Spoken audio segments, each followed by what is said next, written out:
नमस्कार। प्रांजल जीवन में आप सभी का स्वागत है। हम मुंशी प्रेमचंद की कहानियाँ पढ़ रहे हैं, जिसमें कि आज हम दो भाई पढ़ेंगे। तो चलिए देखते हैं इस कहानी दो भाई में क्या है। प्रातःकाल सूर्य की सुहावनी सुनहरी धूप में कलावती दोनों बेटों को जांघों पर बैठाकर दूध और रोटी खिलाती। केदार बड़ा था, माधव छोटा।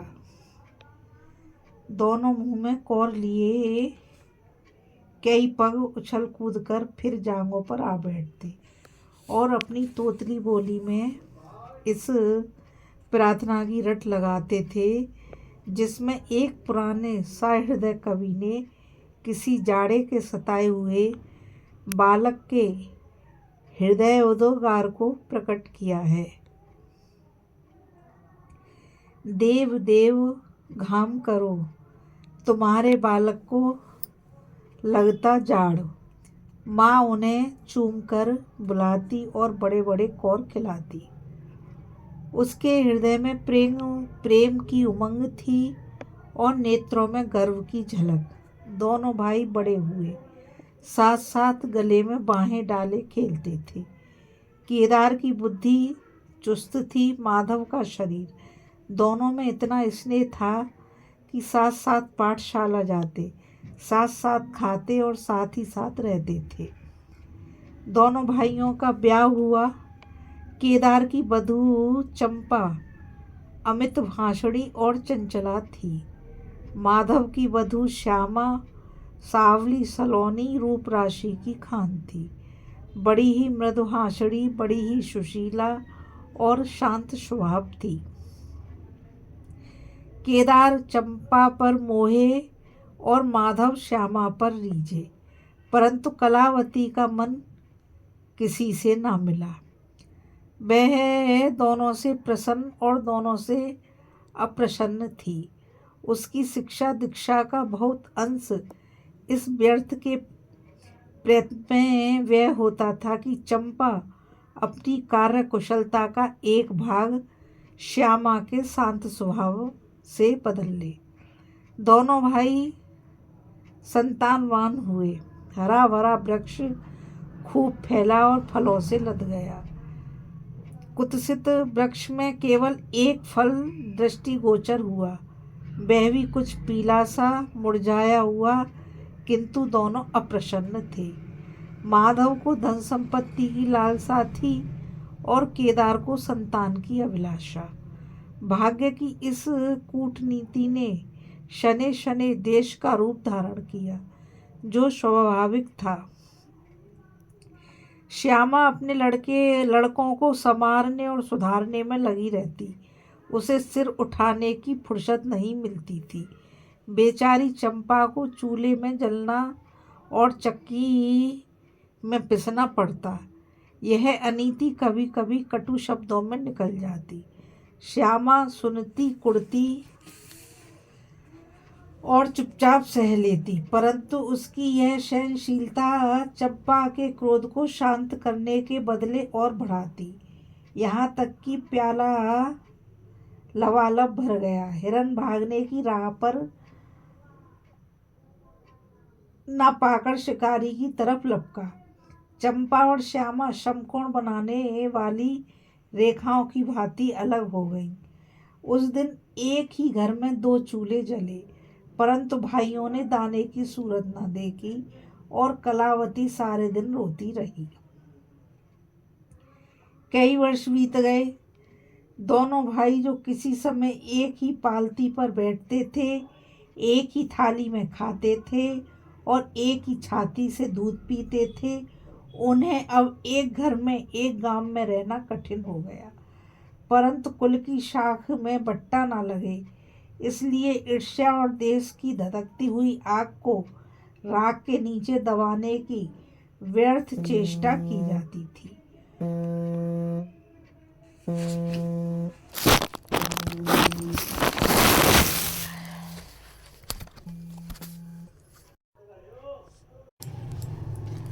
रोगों में वो भातृ स्नेह ना था। केवल भाई के नाम की लाज थी। माँ भी जीवित थी, पर दोनों बेटों का वैमनस्य देखकर वह आंसू बहाया करती। हृदय में प्रेम था, पर नेत्रों में अभिमान न था। कुसुम वही था, परंतु वह छटा ना थी। दोनों भाई जब लड़के थे, तब एक को रोते देख दूसरा भी रोने लगता था। तब वे नादान, बेसमझ और भोले थे। आज एक को रोते हुए देख दूसरा हंसता और तालियां बजाता। अब यह समझदार और बुद्धिमान हो गए थे। जब उन्हें अपने पराई की पहचान ना थी, उस समय यदि कोई छेड़ने के लिए एक को अपने साथ ले जाने की धमकी देता, तो दूसरा जमीन पर लौट जाता और उस आदमी का कुर्ता पकड़ लेता। अब यदि एक भाई को मृत्यु भी धमकाती, तो दूसरे के नेत्रों में आंसू न आते।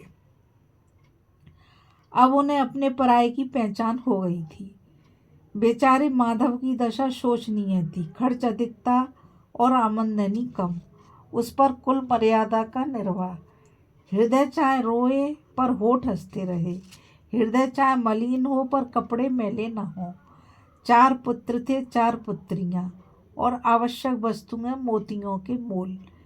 कुछ पाइयों की जमींदारी कहाँ तक संभालती। लड़कों का ब्याह अपने वश की बात थी, पर लड़कियों का विवाह कैसे टल सकता। 2 पाई जमीन पहली कन्या के विवाह में भेंट हो गई, उस पर भी बाराती बिना भात खाए आंगन से उठ गए। शेष दूसरी कन्या के विवाह में निकल गई। साल भर बाद तीसरी लड़की का विवाह हुआ। पेड़ पत्ते भी ना बचे। हाँ, अब की डाल भरपूर थी, परंतु दरिद्रता और धरोहर में वही संबंध है जो मांस और कुत्ते में। इस कन्या का अभी होना न हुआ था कि माधव पर 2 साल के बकाया लगान का वारंट आ पहुंचा। कन्या के गहने बंधक रखे गए, गला छूटा। चंपा इसी समय की ताक में थी। तुरंत नए नातेदारों को सूचना दी, तुम लोग बेसुध बैठे हो, यहाँ गहनों का सफाया हुआ जाता है। दूसरे दिन एक नाई और 2 ब्राह्मण माधव के दरवाजे पर आकर बैठ गए। बेचारे के गले में फांसी पड़ गई। रुपए कहाँ से आम है, न जमीन न जायदाद, न बाग न बगीचा। रहा विश्वास, वह कवि का उठ चुका था। अब यदि कोई संपत्ति थी तो केवल वही 2 कुठरियाँ जिसमें उसने अपनी सारी आयु बिताई थी, और उसका कोई ग्राहक ना था। विलंब से नाक कटी जाती थी। विवश होकर केदार के पास आया और आंखों में आंसू भरे बोला, भैया, इस समय मैं बड़े संकट में हूँ, मेरी सहायता करो। केदार ने उत्तर दिया, मधु, आजकल मैं भी तंग हो रहा हूँ, तुमसे सच कहता हूँ। चंपा अधिकारपूर्ण स्वर से बोली, अरे तो क्या इनके लिए भी तंग हो रहे हैं? अलग भोजन करने से क्या इज्जत अलग हो जाएगी? केदार ने स्त्री की ओर कनखियों से ताककर कहा, नहीं नहीं, मेरा यह प्रयोजन नहीं था। हाय, तंग है तो क्या, कोई ना कोई प्रबंध किया ही जाएगा। चंपा ने माधव से पूछा, 5-20 से कुछ ऊपर हो कर गहने रखे हैं ना? माधव ने उत्तर दिया, हाँ हाँ, ब्याज सहित कोई 125 रुपये होते हैं। केदार रामायण पढ़ रहे थे, फिर पढ़ने में लग गए। चंपा ने तत्व की बातचीत शुरू की। रुपया बहुत है, हमारे पास होता तो कोई बात ना थी, परंतु हमें भी दूसरों से दिलाना पड़ेगा, और महाजन बिना कुछ लिखाए पढ़ाए रुपया देते नहीं। माधव ने सोचा, यदि मेरे पास कुछ लिखाने पढ़ाने को होता तो क्या और महाजन मर गए थे? तुम्हारे दरवाजे आता क्यों? बोला, लिखने पढ़ने को मेरे पास है ही क्या, जो कुछ जगह जायदाद है वह यही घर है। केदार और चंपा ने एक दूसरे को मर्मभेदी नैनों से देखा और मन ही मन कहा, क्या आज सचमुच जीवन की प्यारी अभिलाषाएं पूरी होंगी, परंतु हृदय की यह उमंग मुंह तक आते आते गंभीर रूप धारण कर गई। चंपा बड़ी गंभीरता से बोली, घर पर तो कोई महाजन कदाचित ही रुपया दे, शहर हो तो कुछ किराया ही आवे, पर गवई में तो कोई सेत में रहने वाला भी नहीं, फिर सांझे की चीज ठहरी। केदार डरे कि कहीं चंपा की कठोरता से खेल बिगड़ ना जाए। बोले, एक महाजन से मेरी जान पहचान है, वह कदाचित कहने सुनने में आ जाए। चंपा ने गर्दन हिलाकर इस युक्ति की सराहना की और बोली, पर 2-3-20 से अधिक मिलना कठिन है। केदार ने जान पर खेलकर कहा, अरे बहुत दबाने पर 4-20 हो जाएंगे, और क्या। अब के चंपा ने तीव्र दृष्टि से केदार को देखा और अनमनी सी होकर बोली, महाजन ऐसे अंधे नहीं होते। माधव अपने भाई भावज के इस गुप्त रहस्य को कुछ कुछ समझता था। वह चकित था कि इन्हें इतनी बुद्धि कहाँ से मिल गई। बोला, और रुपए कहाँ से आवेंगे। चंपा चिढ़कर बोली, और रुपयों के लिए और फिक्र करो, 125 रुपये इन 2 कोठरियों के इस जन्म में कोई न देगा। 4-20 चाहो तो एक महाजन से दिला दूं, लिखा पढ़ी कर लो। माधव इन रहस्यमय बातों से साशंक हो गया। उसे भय हुआ कि यह लोग मेरे साथ कोई गहरी चाल चल रहे हैं।